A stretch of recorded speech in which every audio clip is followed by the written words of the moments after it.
And after a tragedy struck a local farm, the community stepped up, and now help is underway. News 7's Kayla Hebert reports. With their farmhouse burned down back in December, Evan Perkins and his family are picking up the pieces and rebuilding. Not an easy task, and they aren't doing it alone.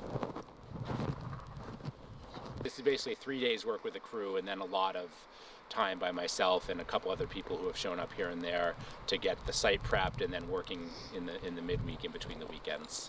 The farm opened up a GoFundMe page to get the supplies they needed to start building. Their goal was $45,000. So far they've raised $35,000, which has allowed them to start building.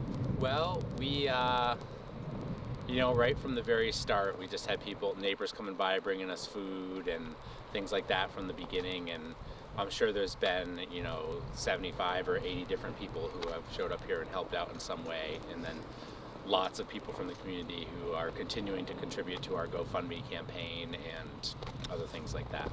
Perkins says he is overwhelmed by the amount of support he has received. The family hopes to have this building up by spring. Kayla Hebert, News 7, East Reigate. A fire broke out on Route 2 in Concord this afternoon. The smoke could be seen from miles away as firefighters from multiple towns battled the blaze. The house fire required reserves of additional water that were diverted from the town as spectators were lining up from a safe distance to see what was causing the sky to turn a dark hue of gray. Firefighters speculated that the inferno would mean a total loss of the property. We are still unsure if the fire has even been put out successfully, now over 3 hours after the first calls were announced. The St. Johnsbury Hilltopper boys basketball team is finally back on top, and it's been a while since they've last hoisted the trophy. The long drought is over for St. Johnsbury Academy as they have won their first basketball championship since 1997, and this win is extra special due to being the underdog. What better place to be than a hilltopper at the top of the mountain? And the kids today showed tremendous character.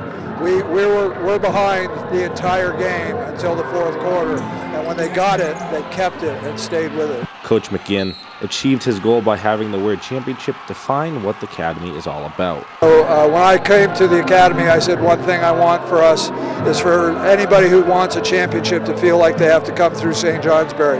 This winter's been a lot about that. Having the chance to put the school back on top is all the motivation these players needed. It feels great. Our program hasn't been where it's been at, where it used to was, so being back on top feels awesome. Yes, this championship means the world to these players, but it also has touched the hearts of these fans. I mean, I go to school with the best athletes in the world, best athletes in the state. Couldn't be more proud of my friends right now. Matt Trudeau, News 7, Burlington.